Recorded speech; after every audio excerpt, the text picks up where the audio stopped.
When Princess Alexandra emerged from her decades-long royal silence with a single cryptic phrase, the council chose Catherine, not Camilla. The palace corridors trembled.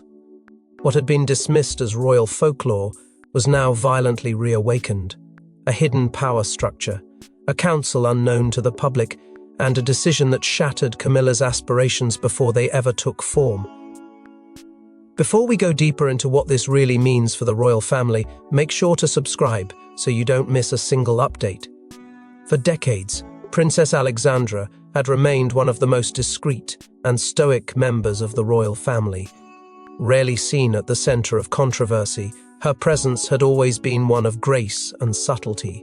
But that illusion fractured when a private off-record conversation with a trusted biographer was leaked.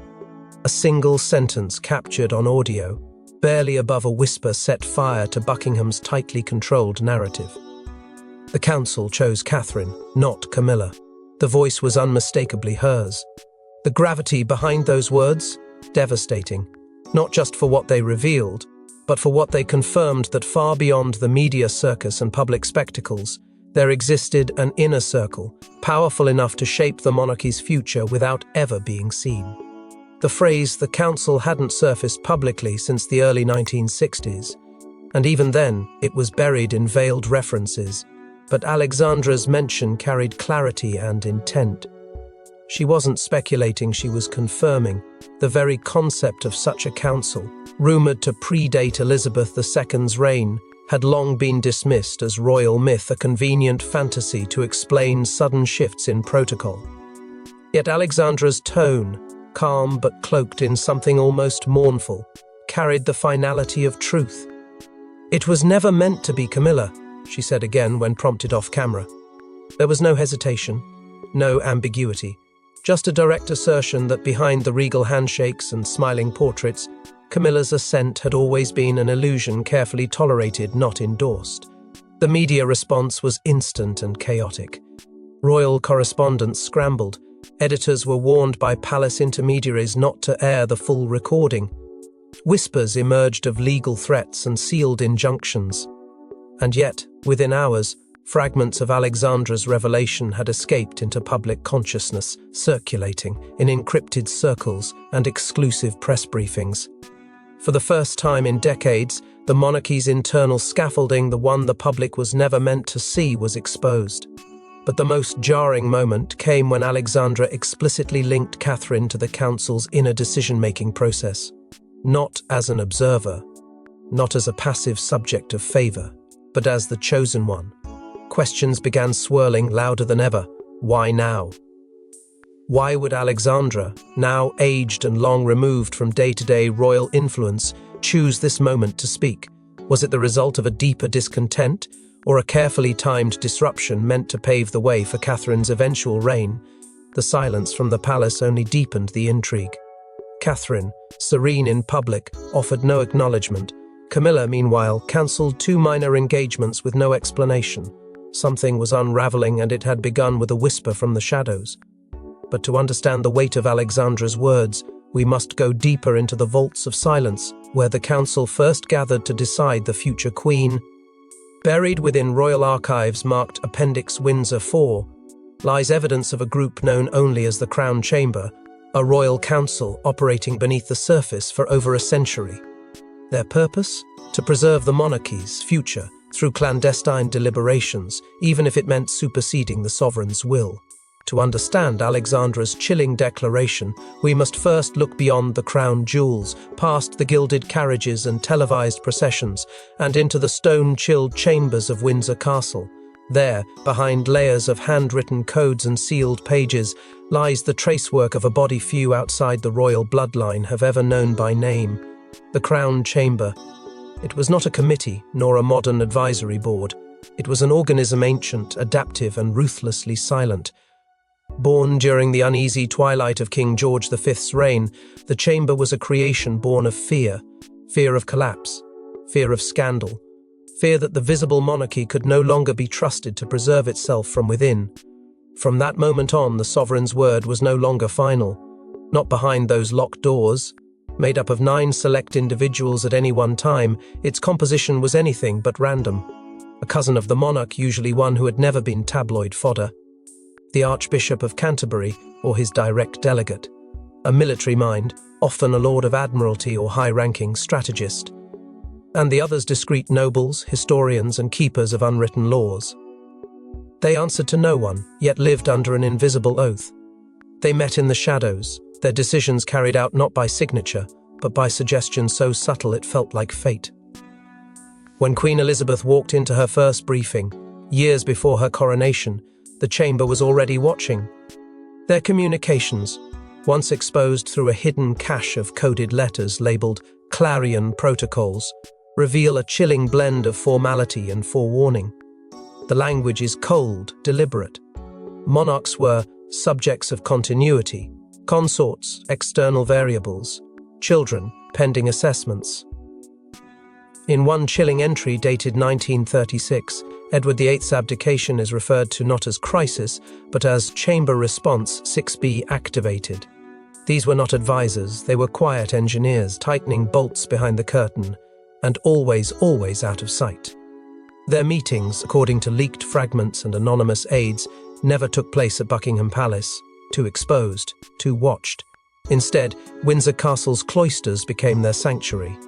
It's said that under the portrait of Queen Mary, an archway leads to a private reading room, no cameras, no recordings, just silence and stone. The Crown Chamber met there, perhaps once a year, perhaps more. And their decisions, while not legally binding, were enforced by the sheer weight of history. No monarch dared break the unspoken contract.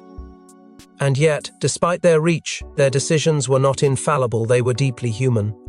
Flawed, but strategic. When Charles married Camilla, it wasn't scandal, they feared it was destabilization. When William brought Catherine forward, it wasn't popularity that impressed them, it was preparation. The chamber didn't just watch Catherine, they groomed her from afar. But what drove this silent body to choose Catherine over the reigning queen's own wife, and why was Camilla's name reportedly never on the table? While Camilla rose alongside Charles in public ceremonies and titles, within the chambers of royal decision-makers, her name was reportedly met with polite silence or cold dismissal. Despite being queen consort, she was never their candidate. Why?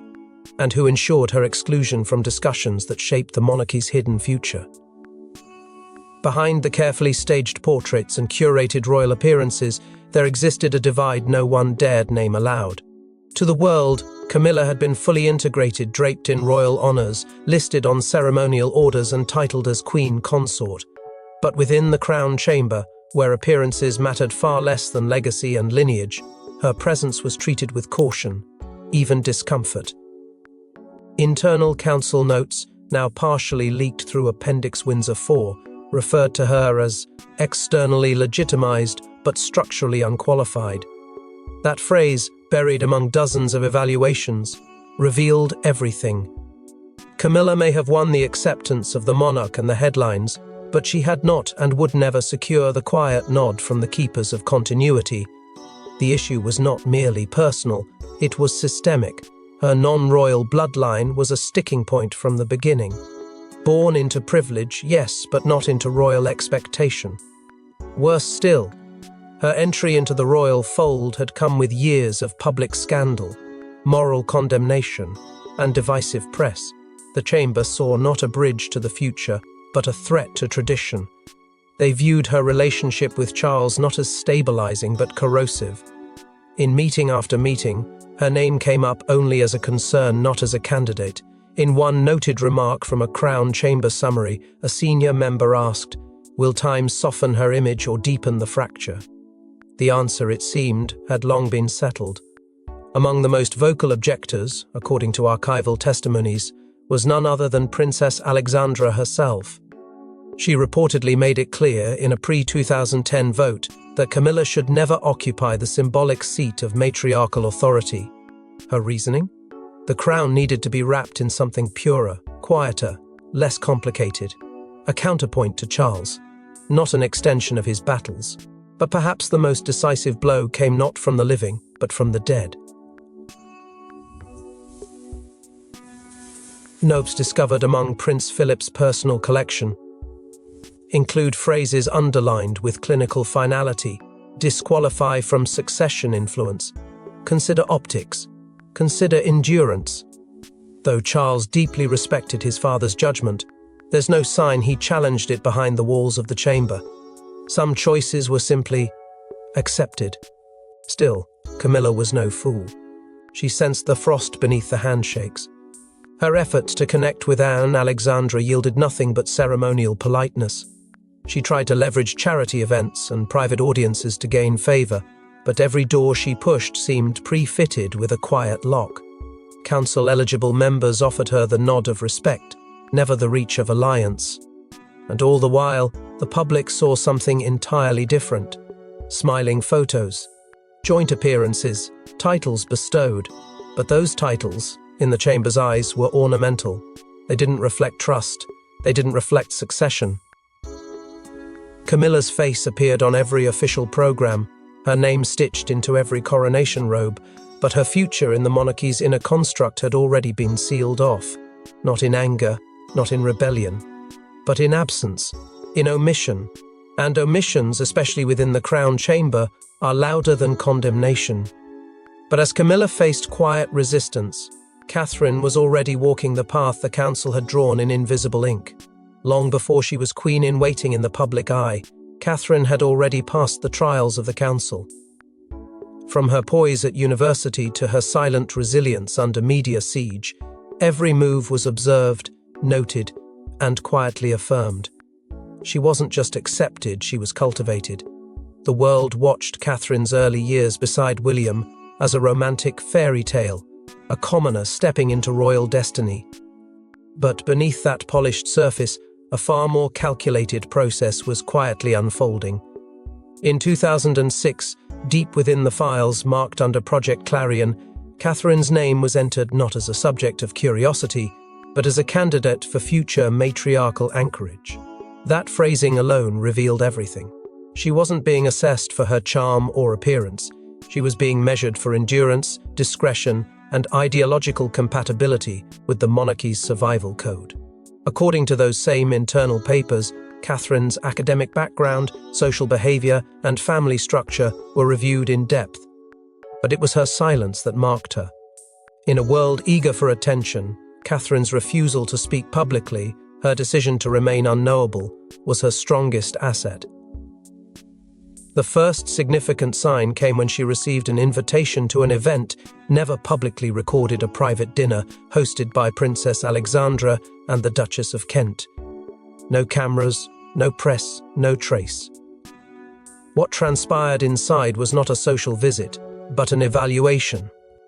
According to notes found in Crown Chamber files, the dinner had one directive: observe for control under indirect stress. And Catherine, surrounded by seasoned royal insiders, reportedly displayed grace, attentiveness, and what one letter described as rare internal restraint. It wasn't charisma they wanted, it was clarity under quiet fire. And Catherine gave them just that. Internal correspondence exchanged between council participants in 2007 describes Catherine as disciplined, composed, and privately deferential. She was noted for listening without seeking approval and speaking without seeking spotlight. That particular blend, the chamber believed, was essential for a modern matriarch, someone strong enough to support the throne, yet soft enough not to eclipse it. The term sovereign complement was applied, never before used in official communication. She wasn't being shaped into a queen, she was being positioned as the monarchy's counterbalance. What the public never knew was that William's engagement to Catherine was reportedly delayed not due to indecision but due to protocol. The chamber, unwilling to gamble, required one final clearance. Until Catherine's silent vetting process was complete, no green light would be given. It was only after a unanimous signal shared through sealed communication that the path was cleared. And shortly after, the engagement was announced. The timing was no coincidence, it was choreography. Perhaps most telling was Catherine's quiet access to the royal archives, a privilege rarely extended to anyone outside direct royal lineage. A council intermediary arranged the visit. She was escorted not by aides, but by an archivist previously tied to Queen Mary's personal records. Catherine reviewed documents not available to the public, including internal family correspondences and records of the early council deliberations. According to one retired staff member, she read them like they were instructions, not history. The final affirmation came not in public, but in liturgy. The Archbishop of Canterbury, under guidance from the council, performed a discreet blessing during a non-public rite held within the chapel at Windsor. No official statement was ever made, no cameras were allowed. But those who were present said the ritual resembled a sacred preparation, one not seen since the days of Elizabeth's ascension. In that moment, the quiet girl once mocked by tabloids had crossed a line few ever would. And while Catherine rose in silence, Camilla began sensing something far more threatening than public scrutiny, the looming presence of a plan she was never part of. There's a subtle shift in Camilla's public appearances around 2018, smiles tighter, eyes more watchful. According to palace aides, that was the year she first heard whispers of a council that met without her knowledge, a group that had already sealed her fate behind closed doors. It began with a folded sheet of paper, left carelessly among Charles's briefings, a handwritten line about an upcoming Clarion session, followed by the names of Princess Anne, the Duchess of Kent, and Archbishop Welby. Camilla had never heard of the phrase. At first she dismissed it as ceremonial trivia, but something about Charles's reaction when she asked a slight pause, the immediate change of subject, lingered in her mind long after the conversation ended.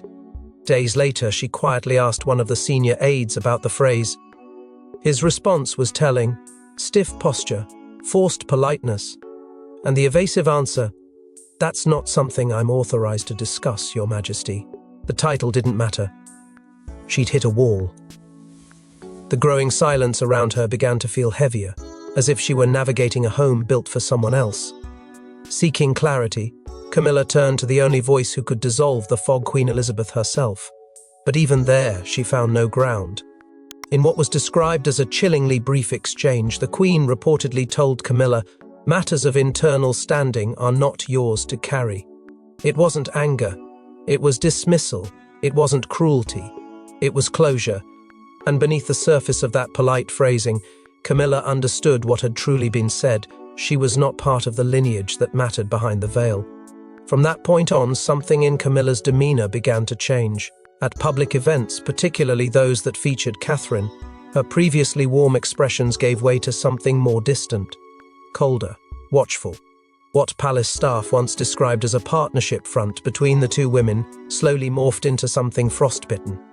Camilla, once eager to stand beside Catherine at engagements, began subtly shifting her positioning, opting for solo arrivals, requesting separate press briefings, delaying joint statements.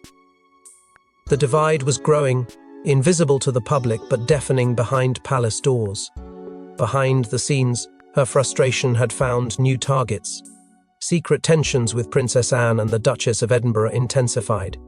Anne, fiercely loyal to tradition and deeply embedded in the council's echo chamber, reportedly refused to brief Camilla on ceremonial planning meetings.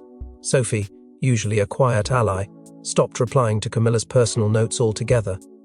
Camilla, isolated and increasingly paranoid, began drawing her own conclusions. And in 2019, according to two sources inside the royal household, she made a bold move, submitting a private request to block Catherine from accessing certain archival rooms in Windsor. The reason?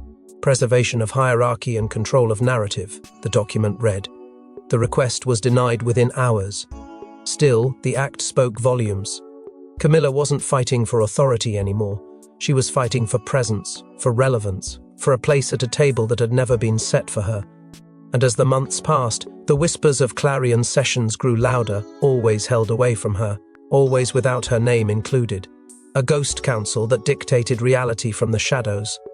But one sealed folder would push the silent war into a deeper battlefield, and Catherine's role into royal inevitability. Inside a velvet-lined compartment of the royal archives lay a blue folder marked with Princess Alexandra's crest and a handwritten label, Clarion endorsement. Its contents, declassified only after Elizabeth's passing, shook Camilla's final hopes and confirmed Catherine's quiet triumph.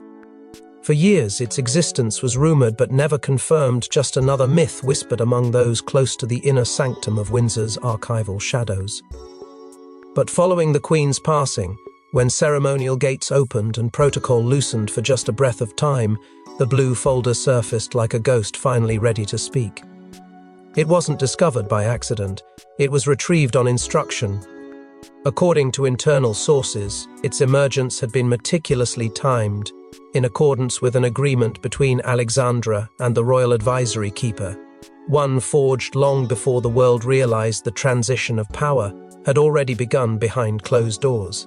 The seal bore the insignia of the crown chamber, the ink faded but unbroken, within it a single letter, long, deliberate, and devastating in its clarity. In that sealed letter, Alexandra endorsed Catherine not as an heir, but as something far more profound, sovereign counselor, a title that didn't appear in any legal charter, but rang with the unmistakable authority of the council's language. Alexandra described Catherine as the axis upon which continuity shall rotate, praising her endurance, discretion, and capacity for silence, as qualities even monarchs had failed to master. She wrote of observing Catherine in private settings, commending her ability to listen to conflicting truths without betraying loyalty or panic. And she warned without subtlety that in moments of crisis, it must be she who stands beside the heir not as decoration, but as anchor. But the folder didn't stop with Alexandra's words. It included transcripts of 3 separate council votes, each conducted under the Clarion protocol, and each concluded with unanimous support for Catherine's future leadership influence. Names were recorded, tally marks drawn, no abstentions, no hesitation. Even Edward, often cautious in his participation, signed without footnote. And Anne, famously unflinching, reportedly stated, "There is only one with the spine to withstand the next fire. It is not Camilla." The record shows silence followed her declaration. And then, agreement. What followed was colder, clinical, a statement from the chamber recommending that following the Queen's passing, Camilla's ceremonial roles be graciously reduced to symbolic participation. They did not seek to humiliate her, but to minimize her, to sideline her with dignity. The phrase used was limitation through elevation, a strategy the monarchy had perfected across generations. Appear to honor, quietly restrict. Among the final pages was a brief inventory items marked for transfer. Princess Alice's Byzantine tiara, the Spencer cross worn at the last sovereign vigil, a pair of Queen Mary's handwritten devotional cards. All passed, without announcement, into Catherine's possession in the months following Elizabeth's death. None were explained, none needed to be. The Crown Chamber understood symbolism, so did Catherine. When William revealed the folder to her, in a private moment shielded from both public and palace, Catherine reportedly wept. Not from ambition, but from burden, because what lay in that folder was not just endorsement, it was inevitability. Still, the world remained unaware, until a final gesture by Alexandra ensured the truth could never be silenced again. After decades of iron discipline, Princess Alexandra shattered her vow of silence. In a moment of extraordinary defiance cloaked as reflection, she disclosed to a trusted confidant the very meetings that decided the monarchy's direction. It wasn't a confession, it was a final act of protection.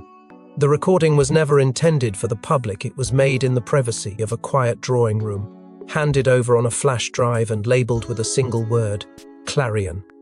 The voice that emerged from the speakers was unmistakably Alexandra's, measured, elegant, but aged by truth. She spoke not with regret, but with grave certainty. Catherine was always the natural matriarch, she said, pausing before continuing, in spirit and structure. It was the kind of phrasing that only someone like Alexandra could summon, elevated, deliberate, and devastating. She didn't equivocate. She didn't hide behind protocol. She exposed the reality the monarchy never wanted spoken aloud. She detailed the late-stage council meetings, the ones held during Queen Elizabeth's final decline. The mood, she said, was somber but focused.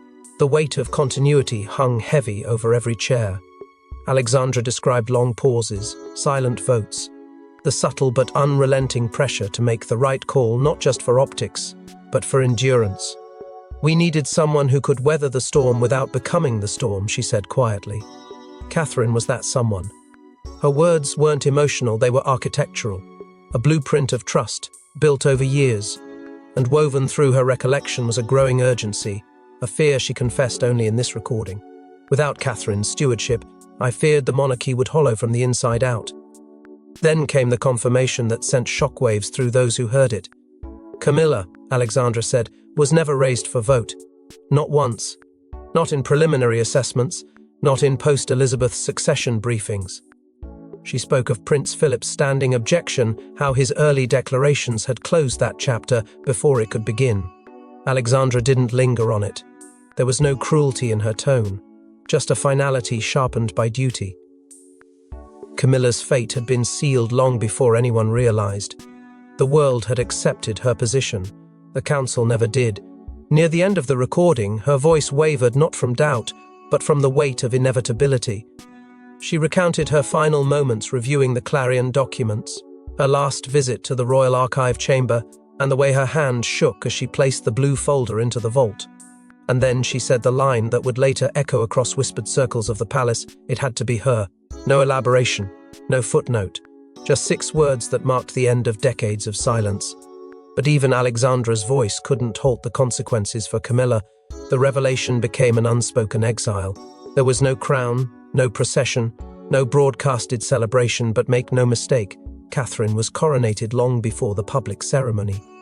In the echoes of vaulted halls, in the sacred words spoken by Alexandra and Anne, in the council's silent nod, her reign was affirmed. When Queen Elizabeth passed, the world expected chaos, uncertainty, a scramble for order beneath the solemn mourning. But within the palace walls, something else unfolded, calm, deliberate, orchestrated. The moment had already been accounted for. Catherine's presence, once framed as supportive, now took central form. Not in words, not in declarations, but in gestures, in the structure of things that had already been quietly set into motion. Her prominence rose in perfect symmetry with the chamber's long-laid blueprint, as if the monarchy were simply stepping into a prophecy already etched in protocol. Camilla, still publicly honoured, began to fade from the nucleus of power. Her exclusion wasn't loud, it was surgical. Her access to archival rooms narrowed. Her name vanished from key ceremonial drafts. Council briefings, once loosely inclusive, no longer extended invitations to her offices. The pattern was clear to those watching closely. Camilla was becoming a figure of form. Catherine, the force of function.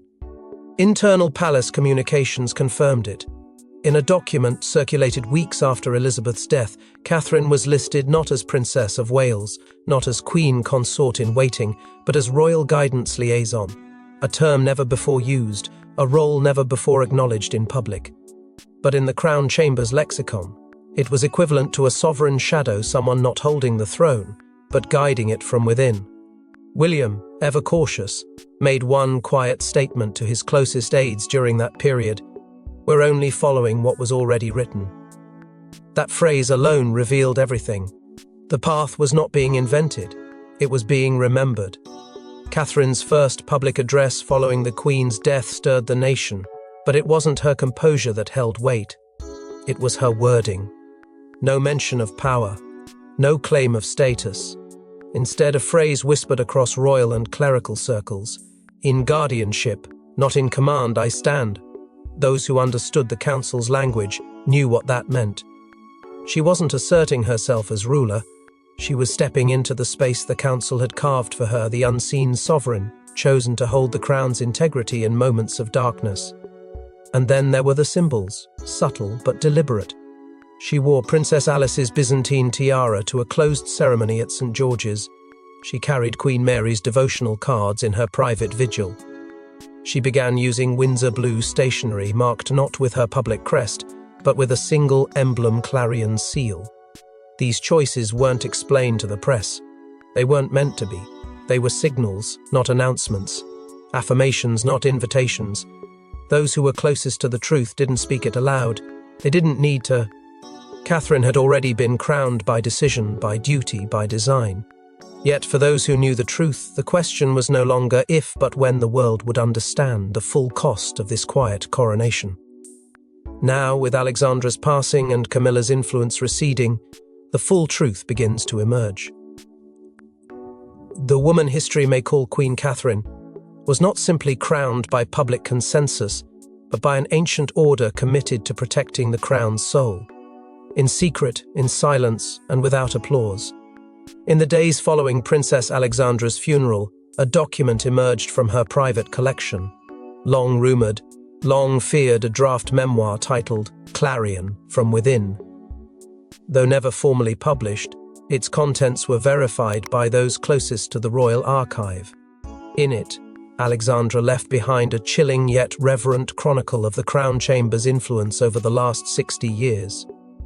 She did not name names with bitterness. She did not vilify. But in elegant, iron-bound prose, she made one truth crystal clear.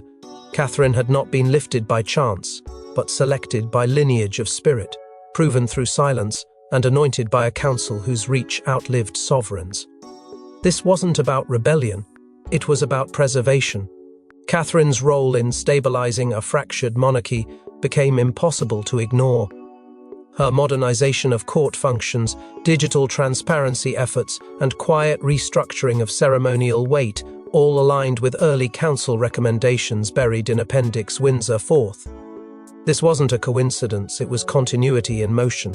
Her every step, though framed by the public as graceful evolution, had in fact mirrored a path carefully shaped in secret.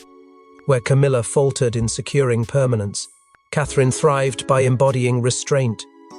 Where spectacle once reigned, subtlety now anchored the crown's relevance. And in a quiet, telling move, Camilla reportedly excused herself from future ceremonial planning sessions. No formal announcement, no explanation. Just a withdrawal from a space she perhaps realized had never fully belonged to her. Her absence confirmed what whispers had suggested for years, that her reign was symbolic, not strategic. That the future did not wait for her input, nor pivot upon her approval. While the world still addressed her as queen, within the royal machinery, her influence had already been archived. Speculation soon turned toward an even deeper revelation, a final act of transfer from the old guard to the new. Advisors and aides began referencing something rarely discussed: Protocol Clarion. Section 9th, its contents remain classified, but sources inside the chamber suggest it pertains to ultimate authority over royal protocol reform. The murmurs grew louder. Catherine, not Charles, had received it. If true, it would mark her not merely as a figurehead of grace, but as a ruler of governance behind the curtain. Meanwhile, public sentiment began to shift. What was once admiration for Catherine's style became respect for her substance. Her refusal to retaliate, her commitment to unity, and her unshakable poise in the storm of succession began to redefine her legacy, not as a royal by marriage, but as a matriarch forged through purpose. Her silence became her crown, her endurance, her reign. The monarchy, in the end, did not endure because of golden thrones or televised pageantry. It endured because of choices the world never saw, sealed in rooms the public will never enter, made by voices history will never record. And so, behind the throne, beyond the gaze of history, and buried beneath 1,000 silences, Princess Alexandra ensured the truth would find its voice through the queen the council had always chosen. Thanks for watching. Please don't forget to like and subscribe, and we will see you in next one.